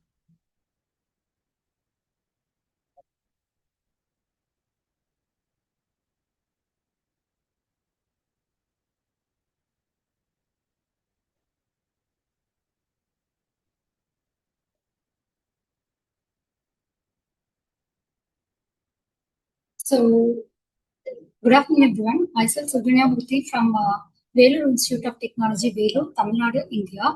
So, my paper ID is 1490. I have worked in feature selection for balanced CIC IoT 2023 dataset using machine learning in IDS. So, this is the outline of my presentation. So, let's move to the introduction. Intrusion detection system, IDS, is just intrusion detection system in which is an application that monitors network traffic and searches for known threats and suspicious or malicious activity. It sends the alert to the IT and security systems when it detects a security risk or threat. So there are different types of IDS. The main types of IDS are network IDS, host IDS, protocol IDS, and hybrid IDS. And it will be an intrusion detection system, that is NIDS, monitors and detects malicious and suspicious threat traffic across the entire network. Host intrusion detection system, that is HIDS, operate and asset defense on individual devices, focusing their analytics on activities at the host level. So protocol-based IDS monitors and analyzes the traffic over the protocol based on the protocol. Hybrid intrusion detection system brings together the strength of both HIDS and NIDS. So it offers a comprehensive approach to the threat detection. So other basic terminologies will use in this work are feature selection. Feature selection is a technique of selecting the essential features from all the features and ignore or discard the irrelevant features. And the other term we are using is imbalanced data set. So where imbalanced data set is also an important technique, is a problem. Actually, is a problem which can lead to a biased model and inaccurate prediction. So we are balancing the imbalance. Basically, imbalanced data set occurs when one class, that is minority class, is underrepresented over the another class, which is majority class in the classification problem. So these are the literature survey which I have included. So ensemble learning framework called intrusion detection to enhance IoT devices security, in which NSTL-KD UNSWNB dataset is used, in which ensemble learning technique and feature selection techniques are used, and in which they have improved the model performance. The next work uses a CIC IDS 2027 dataset, in which they use LSTM, CNN, and ANN models, and they have achieved high accuracy. In this, Huang et al. Has used the CSC IDS 2027 dataset, in which they have used in CNN and GRU, which is a lightweight model for the IoT devices. Then in this paper, Amaroli et al. Has given the KNN XGBoost model, which handles the nonlinear IoT dataset. This dynamic feature-based feature-weighted AdaBoost technique has used in IoT ID20 dataset, in which AdaBoost and feature-weighting technique is used. It improves the feature importance and reduction of the attack in the dataset. The effective intrusion reduction in the heterogeneous IoT network uses the TON IoT dataset, in which they have used federated learning. Mainly it contributes for the privacy preserving in the IDS. So while moving to the proposed work, we have used the dataset of CIC IoT 2023 dataset, which is in IoT environment, which is collected with 105 devices, and it generated 33 different attacks, and it is subcategorized as 7 attacks. It totally consists of 4,66 lakhs 86,579 records with 46 different features. This is it is essentially a benchmark dataset, and it is publicly available. I have shared the official source of the dataset. So this dataset is highly imbalanced dataset. So this is the attack count of each attacks. So we have seen, as we have seen in this table, this uploading attack contains 1,252 attacks. This XSS browsing attack contains only few hundreds, and other attacks contains thousands and lakhs counts of dataset. So this gives an overall picture of how the dataset is highly imbalanced. So the methodology we have used is chunk-wise loading, which means the dataset is loaded as a separate. The chunk-wise dataset is a technique in which it is separated as chunks. The overall dataset is separated as chunks because the dataset is very large, and it is divided into parts, and in order to avoid the memory issues. Then we go with the missing value handling imputation. We remove the missing value and fill with the values. Then we go with feature encoding technique, which converts the categorical value into numerical format, basically label encoding we have done, and we normalize the features on the similar scale. Then we have balanced the dataset using dataset balancing technique, in which the minority class we keep the samples of the minority class as such, and we have equally distribute the other, that is majority class data. Then with I'll show you the architecture. So here we did the pre-processing technique, chunk-wise processing, missing value handling, and encoding. Then we balance the data. Then we go for the training and testing of the dataset, in which we have classified the dataset in 70-30 ratio for training and testing. Then we move to the feature selection technique, in which we have employed the feature selection technique, and out of 46 features, we have selected 20 features using random forest classifier based on its importance score. Then those 20 features selected, in most important 20 features, we have given it to the model. So these are the 20 final subset of features which we have got after feature selection. So then we employed the 3 models like AdaBoost, Random Forest, and XGBoost. So these are the results. In Random Forest, we have got the accuracy of 97.27%, precision and recall around 99.3%, 2%. And then in this Random Forest model, we got the lowest fault state negatives, and this model performs overall good comparing to other models. So here is the AdaBoost has given the 96.72 accuracy, and XGBoost 88.93% accuracy, and the precision of AdaBoost is 97 and XGBoost is 89.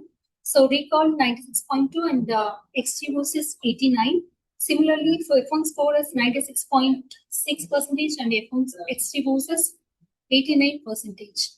So out of this results we have got, so AdaBoost has performed slightly higher, means comparing to random forest, it has slightly higher false rate. And then it has XGBoost has performed balanced and stable performance over all the performance metrics. So these are the performance metrics comparison of the 3 machine learning models. So coming to the conclusion, we have proposed a CAC IoT 2023 dataset in which we have implemented 3 machine learning models, random forest, AdaBoost, and XGBoost, in which we have applied data pre-processing and feature selection technique. In addition to that, we have we have handled the class imbalance by balancing the data set, and we have achieved the high accuracy precision and recall. So the strong recall, if we get the strong recall, reduction of the attack will be very effective. So random forest, overall, this random forest method shows the worst performance. So our future work will be, we have done the binary classification. We'll move to the, in future, we'll move to the multi-class classification. And we are also focusing on the specific of attacks like DOS, DDoS, like that we'll focus on specific attack detection. And we'll try to improve the real-time detection by using some real-time data set. And we'll move to, we have only used machine learning technique. In future, we'll plan to use deep learning and hybrid model. And that's it. These are the references. And thank you.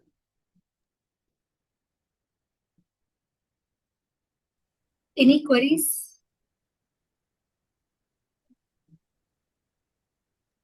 Jalpista, you may ask your questions. Yeah, Yes, ma'am. Does feature reductions impact detection accuracy in real time, ma'am? Sorry, sir. Does feature reduction impact detection accuracy in real time? Why we are going for feature selection is because already our data set is very large.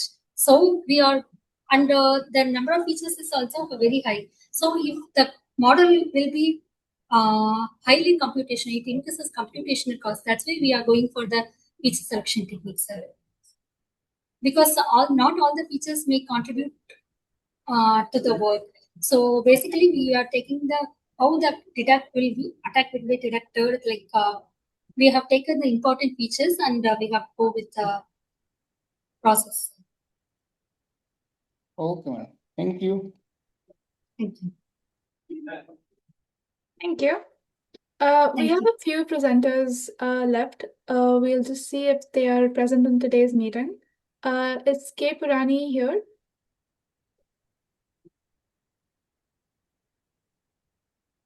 Hello. All right. Yeah. Ma'am is on classes. I am also a team member of the project. Instead of her, I am attending the conference. Okay, will you be presenting on her behalf? Yeah, ma'am. All right, you may continue. My name is Karan. I am also the one of the authors.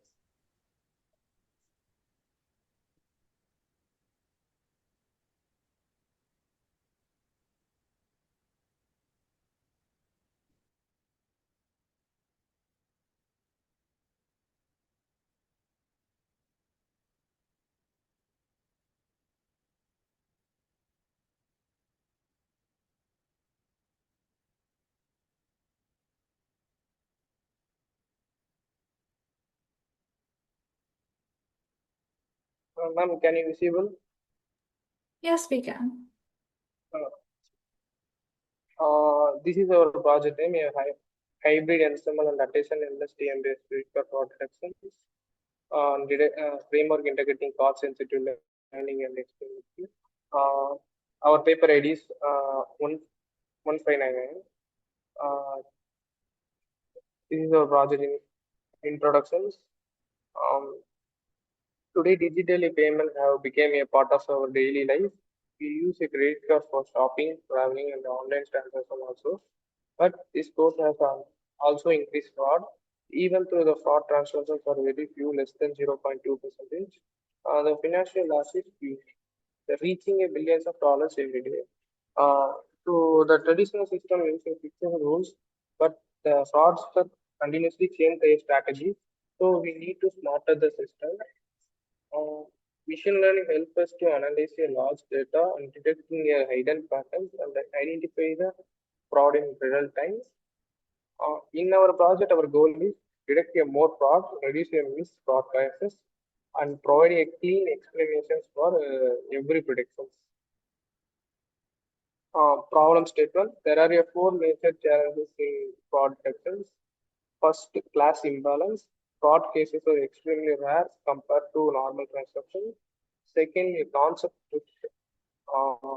Fraud patterns keep changing over time. The lack of explainability. We must understand why the transaction is marked as a fraud. Fourth, the false negatives. Missing a fraud can lead to serious financial loss. So our system is designed to address all these problems together. This is our case also. We use the credit card dataset for detail. It took around 2.8 lakh transactions out of these.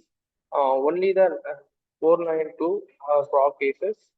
The dataset includes PCA transformed futures P1 to P28, transaction amount and time.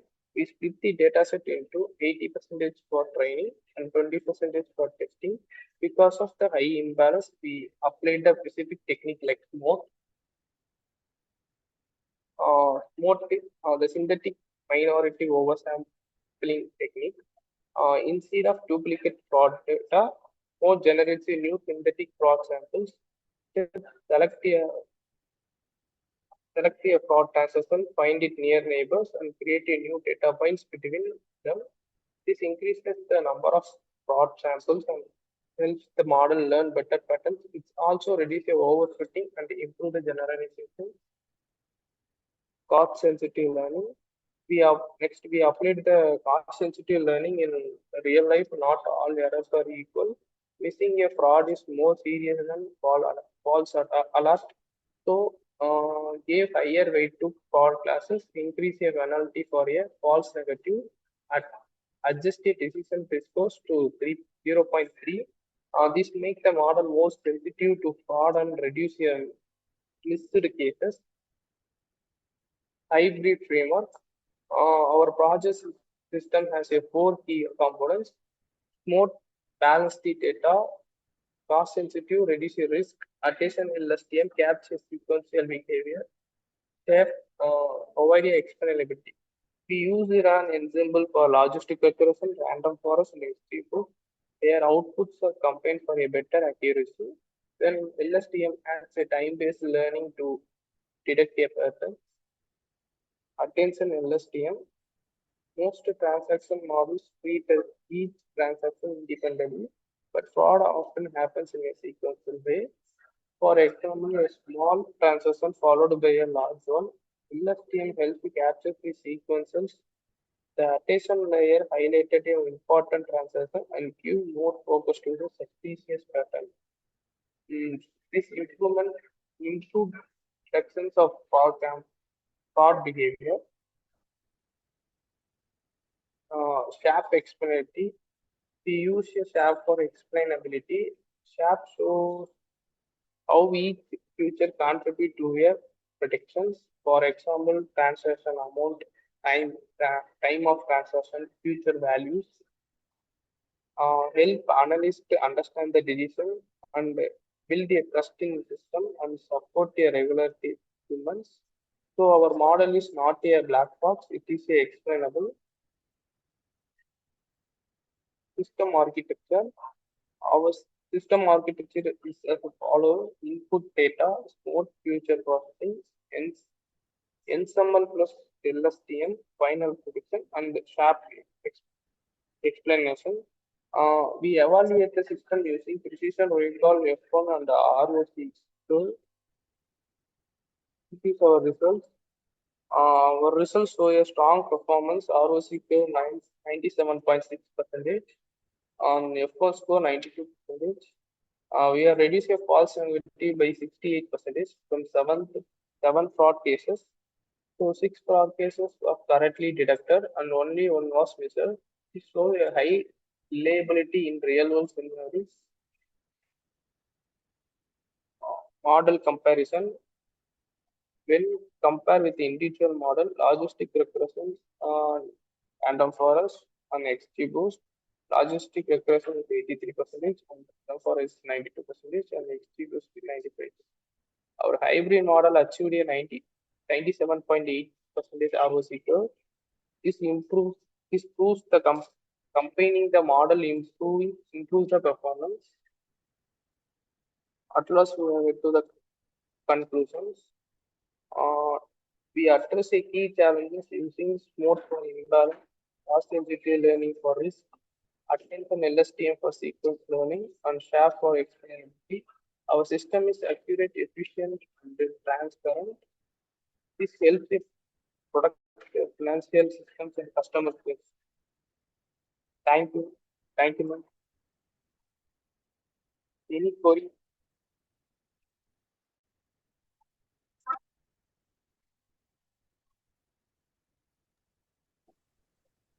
So if you have any questions, you may ask.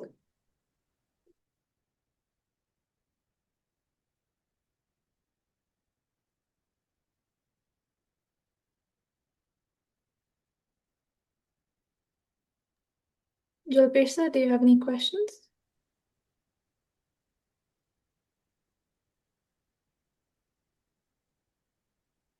Ma'am? Yeah. Any queries, ma'am? I don't believe anyone has any questions. I guess we can end the presentation here. We'll move on with the next Okay. one. Shall I leave, ma'am? You are requested to stay till the end, but you may Okay. stop presenting. Okay, ma'am, I stop. All right. For our next presentation, 1 second. Is Constantina or any of her co-authors present in the meeting today?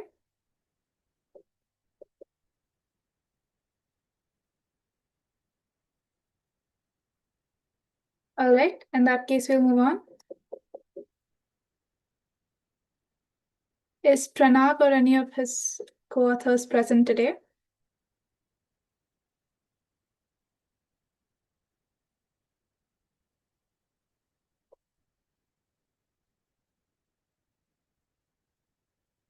All right.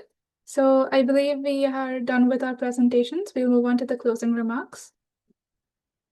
So I sincerely thank all of our authors for their excellent presentations and contributions in this session, and all our participants for being a part of this international conference. I hope this session was informative for everyone, and on the behalf of the entire team, I thank you for supporting us during this 11th version and all the previous 10 versions of the conference.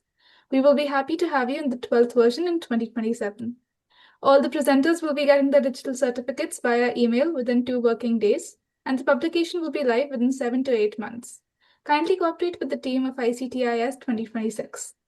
I would also like to thank our session chair, Professor Jalpesh Gumalia, for chairing the session, and a token of our appreciation to the chair on behalf of Team ICTIS 2026 and Global Knowledge Research Foundation and partners is presented on the screen. Thank you so much for your valuable presence.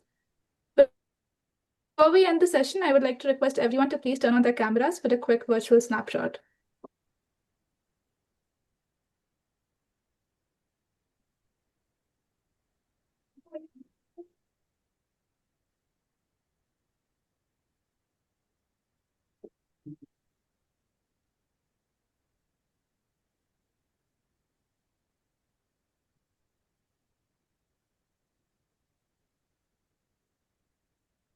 All right. Thank you so much, everyone. The session is adjourned. You may now leave. Thank you.